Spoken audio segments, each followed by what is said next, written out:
So, but we're going into the game, Daz. So please take it away. Start the night off and bring us into the bans. Oh, the magical night on Clubhouse. It's a very, very scary motorcycle club. But in this case, it's going to be two teams with guns taken to it. That makes it even scarier. Maverick, the first ban away. No big surprise. Lots of very good little kind of sub-rooftops you can play around there with tiny little peak holes and find a number of very irritating angles for the defenders. So that being taken away as the first ban by Nyyrikki. Second one coming through, then another attacking ban, this time by not getting flanked. They'll be choosing to ban away. The magic answer is it's going to be Glaz. So really they're looking for both, basically two bans that have come away that are more looking towards those, not so much long-range picks, but they're looking to find the flanks, the cheeky little angles that they can find onto people where they're not expected. Yeah, I do have to stress again that not getting flanked ban Maverick, it's the ABBA system again. Sorry, God damn it, again.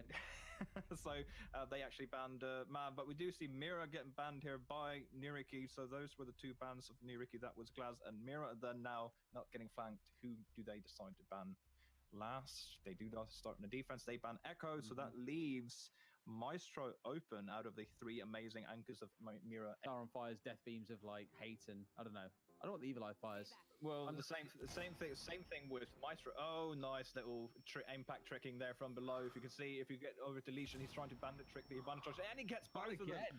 So Oscar Mosca, but it's both of his impact though, so he will still get that hatch open. But it means that that Hibana won't be able to open the other hatches. So they only have one thermite charge left, so they have to choose either stockroom or a bar if they have room. A few times, I think in qualifier 1, where they attacked from a single angle, found themselves getting picked off, and we're literally like, well, what do we do now? They want 2 or 3 angles to go for the push, and Nyyrikki, again, is one of the stronger teams. They're now currently on the bar where you can see Hydra blind prone. He's going to hold that main stairs there, where you can see Panari is moving down already now. 3, and see Panari there, getting that kill. I'm more looking at Mutal though, dropping right in front of Magnus, and Magnus was like, yeah, thanks very much. Same thing happens with Stiggy as well. Nitsu into a 1 versus 4. Nyyrikki, her face has been picked apart piece by not getting flanked here, leaving them no time, 45 seconds to play with. Sledge, or Panari in this case, the last man standing, and everyone's keeping out. They want to know where he is. They want to bring him down. They've got a good idea. They know he's pinned well inside this room. Pretty much no chance in walking away from this one alive. Hazard will pick him off, not getting flanked with a very impressive first round to start off the semi-final. Yeah, I have to say, I'm a bit surprised that they get to win that round that simple, that easy, to be honest with you, to be brutally honest. Third and final minute of the round. Capital's just looking, at least trying to find the angle, I think, onto him inside the garage here, but nothing really popping out at him yet, should we say. Rightly so, quite not getting flanked. They're playing quite static here. No big reason to move. There's no Ying on the other side, no panic, needless to say. No, it's just to be able to hold that in case there is a rotation. You see they're already prepping up on this wall that we discussed earlier, which is probably arguably more important than just to make sure that they don't get anyone running out from the garage. They do get that wall open rather uncontested. With a nice use of Capitao there, we could hear the bolts going out, which is a great way to counter bandit or bandit tricking or whatever they might try to do to prevent that wall from being open. Yeah, generally I would agree with you, but I'm also thinking as long as he has an ADS and the an opportunity to have someone to help him out hold that angle, he could try and kill more time. But when I'm saying that though, the stick is being picked up, so already again, not getting flanked with the first initial kill, which we have talked about last time as well, is so important to get that number advantage. Yeah, managed to move very, very deep in there as well. The Capitao actually getting right towards this wall itself. And you can see they've basically got all these angles on it now. They just want to get inside and get the plant down. That's exactly what they're going to do. No one's chose to stop them so far. And it looks like we'll get a plant off for free. Smokes have gone down. This is pretty much the go-to formulaic way of getting this point down. They've got it now. All they've got to do is defend. Yeah, and this is what Nyyrikki has been working towards the whole time. Just open up and get those angles and hold the angles so that if they can get the plant down, it's an easy hold for them. Right now, they seem to be very much controlled, but someone did leave the balcony though, and Hazard is picking up Panari without getting punished for it, and they do have one injured. Means it's on a 2v2 situation with Hazard being traded back. Hydra now, the last hope for not getting flanked with Oscar Mosca holding the balcony from outside. Yeah, they don't even know where he is. There's 2 of them just holding strong here. So they don't need to move or anything, but he knows as soon as he steps forward, he's surrounded on all sides. And that's why when that plant goes down, it is so hard to stop it. There's just so many angles into which you can see where that diffuser is. It's so well protected against the defenders who are back. Lone Nyyrikki player on that rappel. So unless they have some way to counter that jump out with a claim or something like that. There we go, Stiggy. That's the thermite. He's already done his work, arguably, with opening those walls, but still, it's getting that number advantage. Has Should not be losing that 1 versus 1 with your sights trained down there with an ACOG on side friend, but fight will be lost.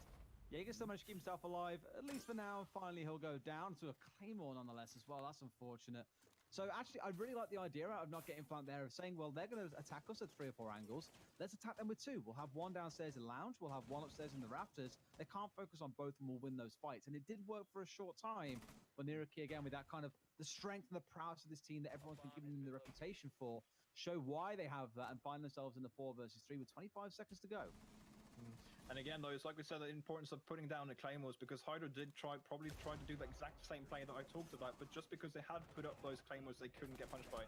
Oscar Mosca now getting the kill, refrag on Nickers, who picked down Panari, and we see Nifshu is very aggressive in his push. Kalenski, though, is getting that kill, and then all of a sudden it's back up to Magnus to be able to clutch this for his team. As long as the kit doesn't go down, he wins, but he knows that the kit's going to go down at some point, and it is right now, so it makes it a lot harder for Magnus, who's blinded, and he's already getting shot at.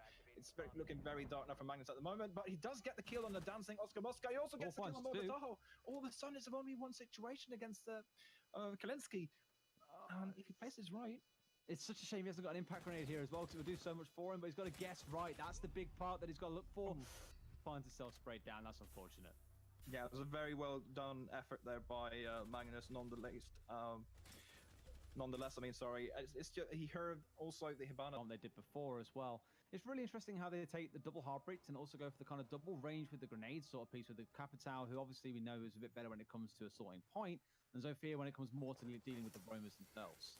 Yeah, this is what I like to see though from Nifsu. What they didn't do the last round with cost them, arguably, is that they didn't have anyone to deny the dirt. They just gave Nyyrikki free real estate in the dirt tunnel. But this time, they make Thermite waste again another one of his charges. So even if they don't get the impact nade this time, they still manage to do the same thing, which is deny that extra utility. So I like the adaptation there from my friends. And this is always the beauty, I think, of assaulting downstairs. It's just how much soft flooring there is the whole way through as well. You can already see, like, Panari is having a bit of fun playing a bit of home makeovers with Panari. Just trying to see who we can find. Yeah, seeing who we can find lurking in these corners. So far, the answer is no one. But the more and more of these you get open as well, the more opportunities you leave to yourself, potentially getting caught out if you're not wary as well. Grenades being thrown down, but Nike's not getting caught out. Trying to find his own as well with those cheeky grenades from below. Don't forget as well, this is smokes. It has the smoke canisters to play with alongside the impacts. That's a lot of stuff to worry about if you're an attacker. Yeah, and also do remember, if you do open those holes in the floor, you also have to be wary that they can shoot up through them as well. Obviously, a lot harder than shooting down, which is one of the huge advantages with the play, obviously, as an attacker or a defender as well, if you get the upper edge, no pun intended. But they're doing quite well so far, not getting flanked and stalling time, I think. And be interested to see what happens once Nyyrikki decides to push. We see Kalenski's already down there in the main stairs holding that long corridor, and Mogotaho is actually just frying Magnus. So I know the Danish are known for their sausages, but he just became one there, I reckon. This is the problem last time round, where actually Magnus was holding downstairs for so long inside blue that they just couldn't push through it. Whereas now that he's out the way, they've got all this room to move. They've got the main corridor. They've got this angle in here as well. They've got someone inside tunnel. They've got 3 angles looking in towards one room here, and not getting flanked are losing members because of it. They're now down 2 as well. More case of finding another one. Has to just return one back across, but immediately Stiggy is there with a pickup of his own. 4 versus 2 now for Nyyrikki, and even here the Maestro is down to half health. It's not looking too good for not getting flanked. They lose yet another one, down to a final member. Nyyrikki, big change from what we saw last time round, playing more aggressive, winning those 1v1 fights, push all the way through, and with 4 men remaining, clean up not getting flanked in what was initially their strongest hold downstairs. Yeah, they did well in denying utility and time not getting flanked, but as soon as Nyyrikki got that opening kill... The Roman might get roamed on here if he's not careful. Yeah, and he needs to be patient as well. He had a silencer on his pistol, so they wouldn't be able to hear him lose that drone, but obviously if someone goes on that drone and they see this missing, they will go, hang on guys, they've got someone up on the 2nd floor. So this is also why it's important to keep track of your drones, not just to use them later, but also that, hang on, my drone's missing, that means someone's up there. So, again, this is up to Hydra, though, because it doesn't seem like they're aware that Hydra's up the 2nd floor, again, with the roam control, so not getting flanked might have been... Oh, there you go! He rotated back around and found him just above at the top of the stairs, and now they'll know, oh, guys, we didn't clear out the roam, we couldn't account for all 5 members, and now they might get punished for it, at least a little bit. But not really choosing to back away too much further, still hovering around this hatch, they're still looking for the play. Last time around, it was Magnus waiting for them at the bottom end of that, which ended up punishing them in Kalenski. Going to step on that lesion trap. Pretty painful in the foot, but we'll be okay. There's the roamer taken out of the equation at least, and that's a huge relief for Nyyrikki, because just knowing that there's a roamer around is so much worth for the defenders because it means the attackers have to take him into consideration. But now that he's gonna taken out of the equation, it means that Nyyrikki can again focus on the site. They do have a couple of low health bars though. Well, not as low as Nifsu's, apparently. Pretty much getting himself melted out now, but they have managed to get themselves in and on the point. Versus 2, almost getting sprayed out by Hazard, who was sat way across from him inside Church, although does find one. Pranari goes down. Let's still have hold of the diffuser for now, but look how low he is down. He goes as well into a 3 versus 1. It's only the Legion remaining against 3, and the diffuser is down. This is one of those big times you've got to clutch, my friend, but it's not going to happen. Magnus gets melted by Kalensky. He takes a bullet to the head, and Nyyrikki still showing that dominant form we've seen for the last 3 rounds. Yeah, and Magnus there was just trying to... It's almost 2 angles, you suppose you could say, where they actually felt pretty confident in winning and instead weren't being attacked from 3 or 4, which is what we saw for the most part in the last couple of rounds. See if we can get an aggressive push here then from Panari and the rest of Nyyrikki into Jim. This window is so crucial for getting control of this site. And you see Hazard, then he's just responding to that aggression with taking out Moby Tahoe. There's a great start again by Hazard. And stalls Nyyrikki a bit in their traces. Just slow them way down, at least for now. But still, 2 minutes 15 left. They may be down a member, but we've seen Nyyrikki go down a member at the very start of the round and still managed to pull it back pretty much immediately after. But it's what I want to see more of, and we spoke about this before, we're not getting flanked, is, being willing to play more aggressive and push Nyyrikki back and, go for those kills with confidence. Rather than having Nyyrikki engage on you, you go for the engagement on them. Make it happen on your terms.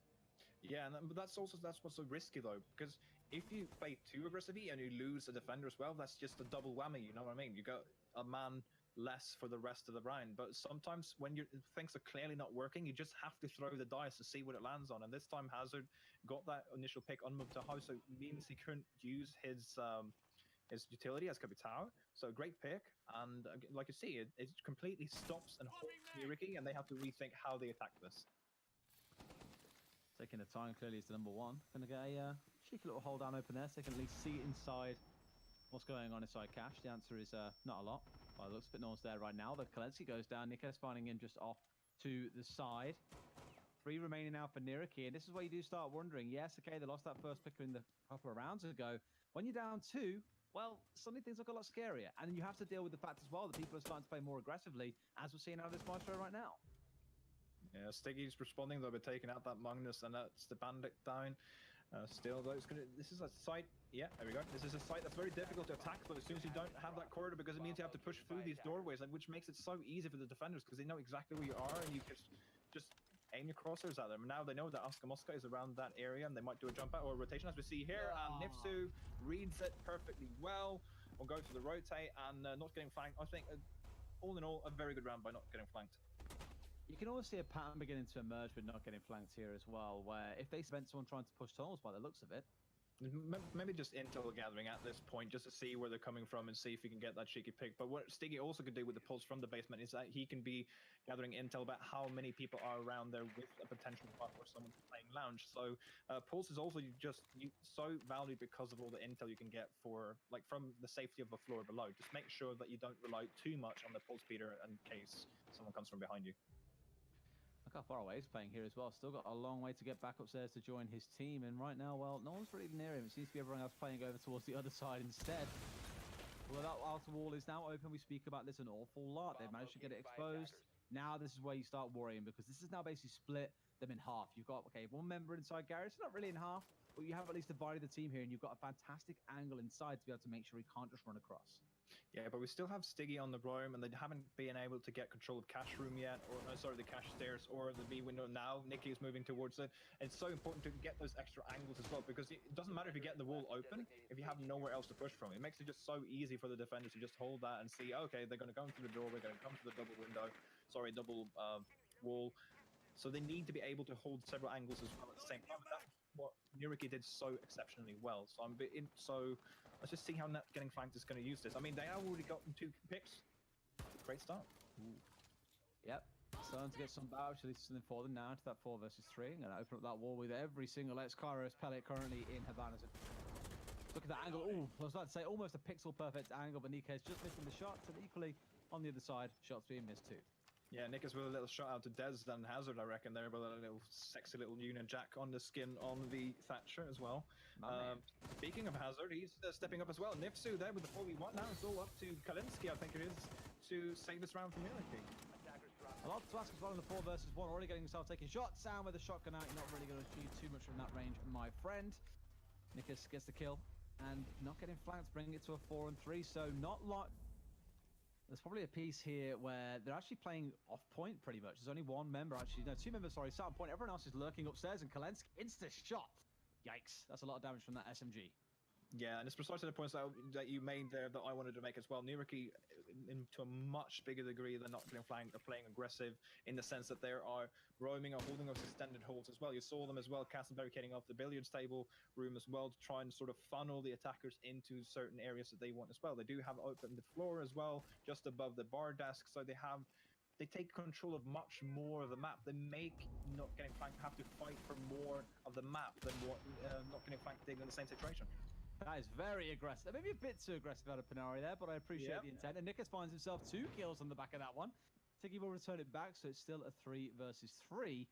And now suddenly most of the members of Nyyrikki, bar the one who's currently hovering upstairs, are actually back on point itself. So things can settle down for not getting flanked. But look at the health bars though. Thermite, just over 25 HP. And even here with the Ash, about 5 HP to her name. Not really going to be too many gunfights that can be won by those two. No, I mean, you don't really want to take that time to reset now. You have less than a minute, and now all of a sudden you realize that there's still a roamer going around for Nyyrikki as well, so you need to sort of gather your forces, and you have to sort of make something happen, but Kalensky denies it with a shotgun pellet to the face, onto the body, actually, and Stig as well. There we go, there's some skeet shooting going on there from Finland, for sure, and it means Magnus, again, has to be the clutcher for his team, see if he can pull out this 1v3. It's very low. Great stuff. He's looking for the angle, finds one. Can he find a second one as well? He's only got 10 seconds remaining. He's got to get the kill. Finds that kill. They're still miles away. Can he even get the plant down though as well? He's got He can get the plant down. Yes, he can. He's going to get it down. Don't think there'll be rotation time to be able to stop him here. They are dropping in, but I think it will go down regardless. He's got to complete his plan. No, he will have time just about, but doesn't manage to get his gun up in time. And Oka Sakamaka, I'm trying to tend to say that name. Wow. Oscar Mosca, that's the one. When you try and say that in a hurry, it's never going to happen. Yeah. Oscar Mosca getting the final kill, getting the defuse, and Nyyrikki take the round by the skin of their teeth. Yeah, the time playing against not getting flanked there, it meant that he just had to dedicate. Shown is that they're willing to play those angles, they're willing to play a bit more aggressive, be more flexible as well as adaptable.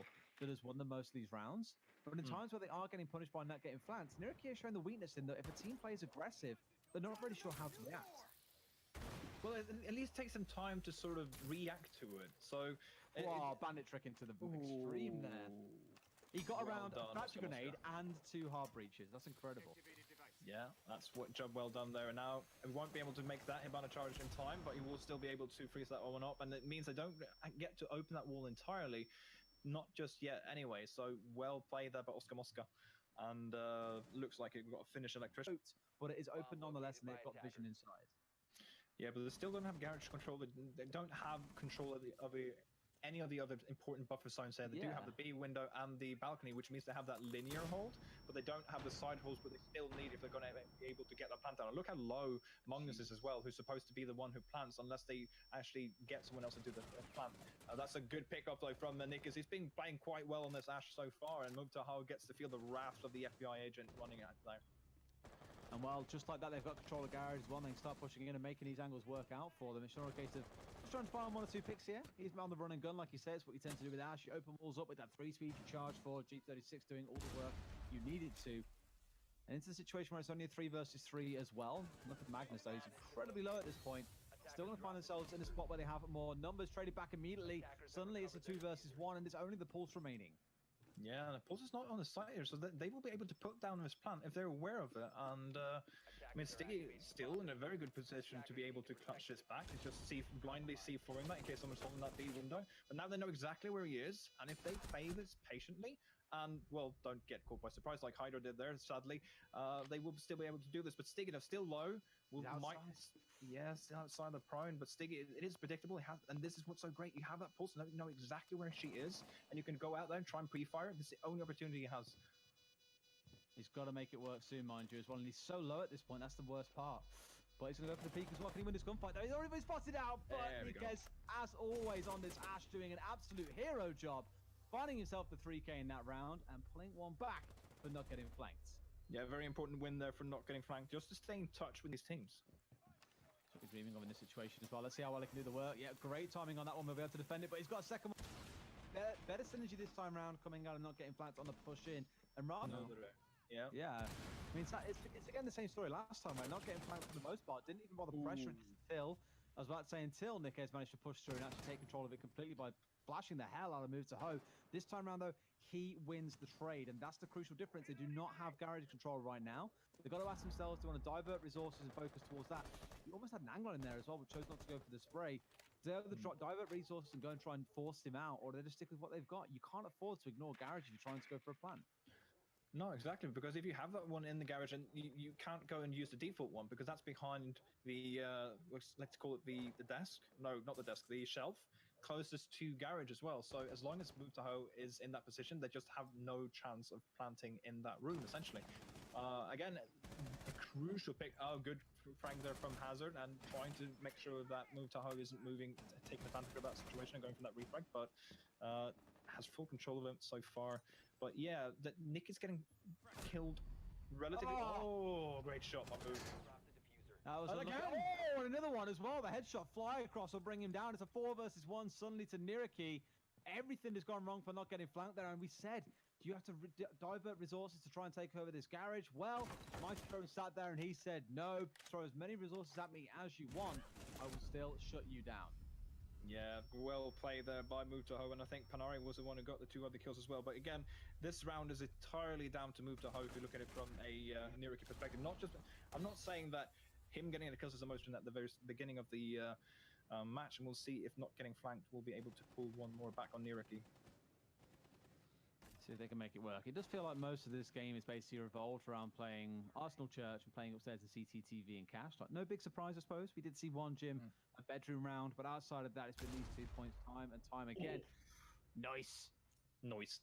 Oscar Mosca already finding Nikes there with the C4. That's a good way to shake things up at the very start of the round. Not even the very start. We're currently halfway through the round. And except for that, it's been a very quiet start. Yeah, a bit hesitant from not getting flanked. Don't know if this is the pressure or if it's just unlucky. Might have spent their time droning around here as well. You see Magnus is currently droning around for Nifson now. I think they've opened up the bar hatch already. Hydra is already down here now by the main stairs. Well, already it's only roughly a minute left of the round, but that angle that he has is so important. Oh, shame he couldn't get that pixel peek. Well, let's see what they can find. But this is interesting. This is good. This is actually very good because they are now in a position where they can open the church wall, and if they get that open, they have a new potential site where they can plant. And then all of a sudden, if they get that kit down, all of a sudden it's looking a lot better if they're not getting flanked. It's not just that. A lot of it to me is just about the angles, and we spoke about Nyyrikki's strength earlier on was about angles. Well, time for not getting flanked to show their own, flex those angular muscles, and they found 2 already. There we go. Things starting to move the right way. Zelensky and Move to Ho go down for those guys. They're playing on these hatches as well. Question is, when do you drop? The answer is now. Yeah, they have to back up and get control of that blue room so they can hold the angles, but Stiggy refuses to give them the blue room. This room is mine, but Nifsu with a nice refrag on Oscar Mosca. And again, Hydra's pushing away from blue here now into the armory. He gets the kill on Stiggy as well. All of a sudden, it's a 3v1 in favor of not getting flanked, and not getting flanked takes it with a trade between Hydra and Panari, and all of a sudden, we have a game again, ladies and gentlemen. And in the 3 versus 1, you'll quite happily take that trade all day. And like you say, game's still on, not getting flanked, playing aggressively.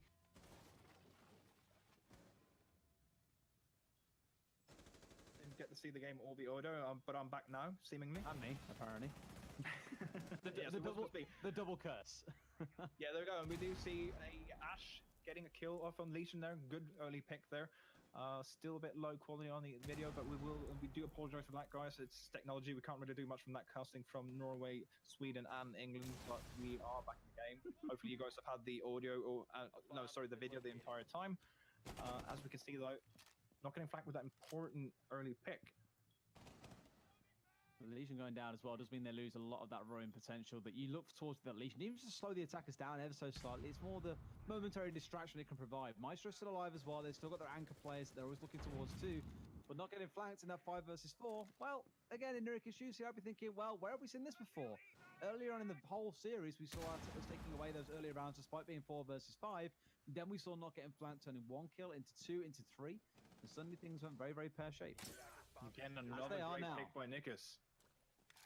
Playing so well from the dirt tunnel as well, and they're moving as a team here. You see Thatcher and Buck That's Hydro and Hazard moving together towards trying to get that blue room, and they're moving towards Church. Nikas again with another great shot. Kalenski's trying to refrag there, and Hydro gets the immediate kill on Kalenski. And again, not getting flanked, pulls it off.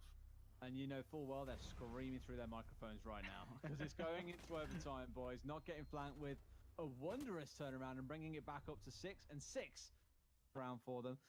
Well, if they did check, they'll probably find that Panari is linking this off once again on that Jaeger. It's always the Jaegers in this map that have been doing the trouble almost. Mostly Ash Jaeger mains. Cool.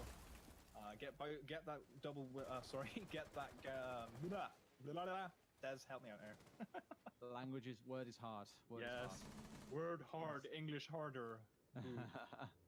Well, Panari's lurking, is watching the window if nothing else as well. I think waiting to see who else tries to push through to his right-hand side. And like you see Nikkei's lurking around.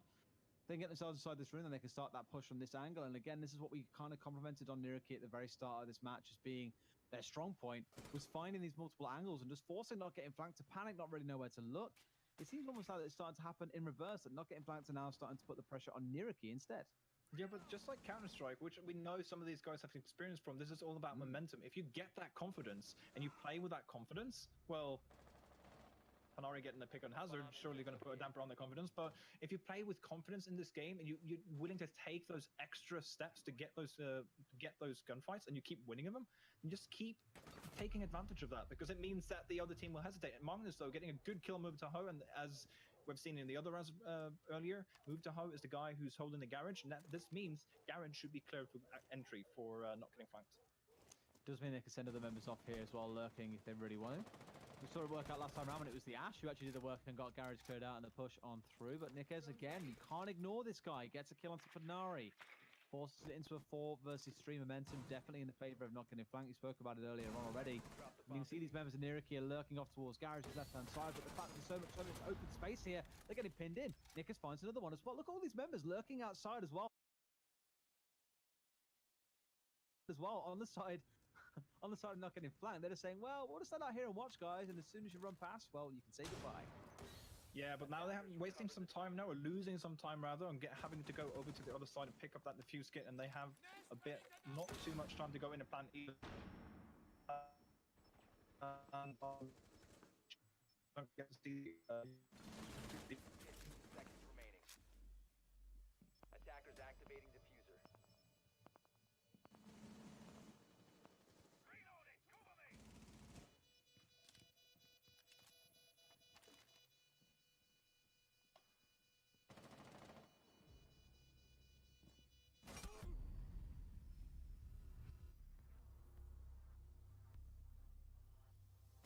I think we're okay.